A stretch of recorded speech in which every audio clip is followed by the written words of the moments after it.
Good afternoon students. जैसा कि आपको पता है कि हमने पिछले वीडियोज़ में शाहजहाँ के बारे में देखा था। आज हम औरंगज़ेब की धार्मिक नीतियों की चर्चा करेंगे। एज यू नो, धार्मिक नीति औरंगज़ेब की थी जो कट्टर थी, क्योंकि औरंगज़ेब जो है दारुल हर्ब के स्थान पे दारुल इस्लाम राज्य बनाना चाहता था। दारुल हर्ब का मतलब होता है एक ऐसा समन्वयवादी साम्राज्य, और दारुल इस्लाम का मतलब होता है कट्टर इस्लामिक परंपरा।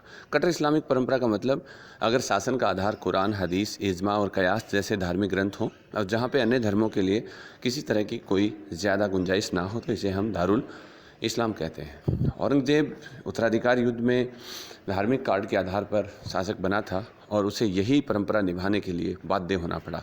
इस कारण औरंगज़ेब ने दारुल इस्लाम की नीति को अपनाया। दारुल इस्लाम के लिए औरंगज़ेब ने उन तमाम परंपराओं को नष्ट कर दिया जो कभी अकबर और जहांगीर ने अडॉप्ट की थी, और उसे शाहजहाँ ने निभाया था।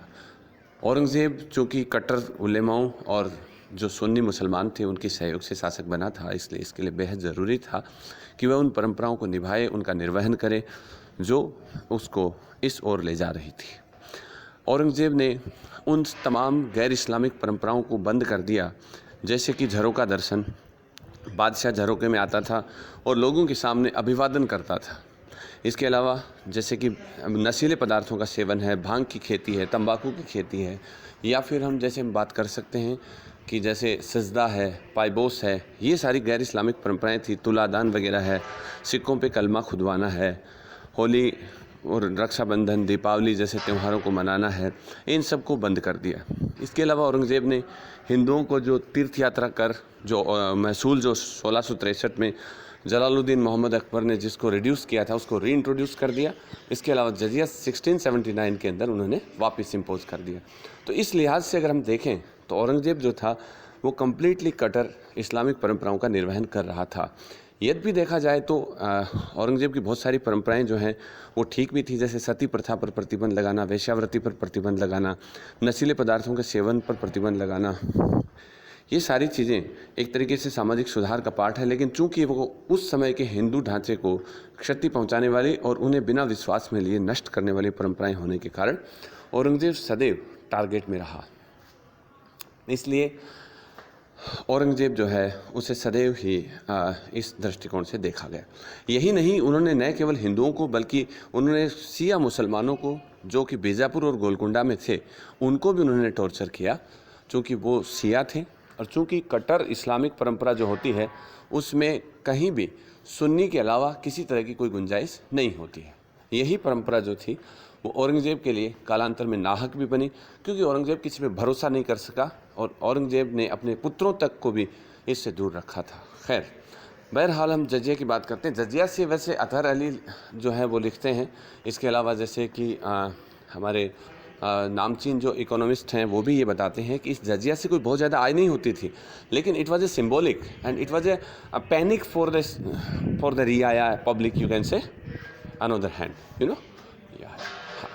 सो जजिया से ज़्यादा आय नहीं होती थी, लेकिन उसके बावजूद वे आइडलिक स्तर पर वो जजिया लगाकर ये सिद्ध करना चाहता था कि वो किस तरीके से अपने पूर्वजों से अलग है और कितना कट्टर है। इस बात को औरंगज़ेब ने शिद्दतता से लागू भी किया और अपनी प्रजा को महसूस भी करवाया।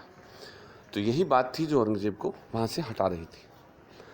अब हम बात करते हैं, सबसे जो इम्पोर्टेंट चीज़ थी औरंगज़ेब की, वो थी सिखों के साथ में कट्टरता की नीति। औरंगज़ेब से पहले से ही हम देखते हैं 5वें गुरु अर्जुन देव ने जब खुसरो का आशीर्वाद दिया था और जहांगीर ने उसको मृत्युदंड दिया था, वहीं से सिख और मुसलमानों की जो है एक तरीके से अदावत शुरू हुई थी। इससे पहले अगर हम थोड़ा सा पीछे चलते हैं तो गुरु नानक जी जो थे, गुरु नानक ने गुरु ग्रंथ साहिब के नाम से जो उपदेश लिखे थे और उनका संकलन जो है 5वें गुरु अर्जुन देव ने किया था। और उस गुरु ग्रंथ साहिब की प्रस्तावना जो है वो प्रसिद्ध सूफी संत बाबा फरीद के द्वारा लिखी गई थी।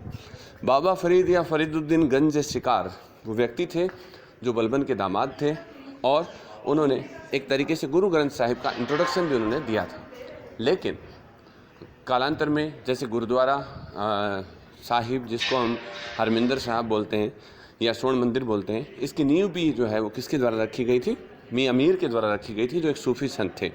इस तरीके से इस्लाम और सिखों का जो इंटीग्रिटी और जो अंतर ग्रंथन जो था, या जिसको हम कोऑर्डिनेशन बोलते हैं, it was properly, but unfortunately during the time of 9th Guru Tegh Bahadur was assassinated at Delhi at Gurudwara Sheeshganj, and जहाँ पे गुरुजी का सर कट के गिरा था, उस सर को जो है उसी के स्थान पर गुरुद्वारा शीशगंज बना हुआ।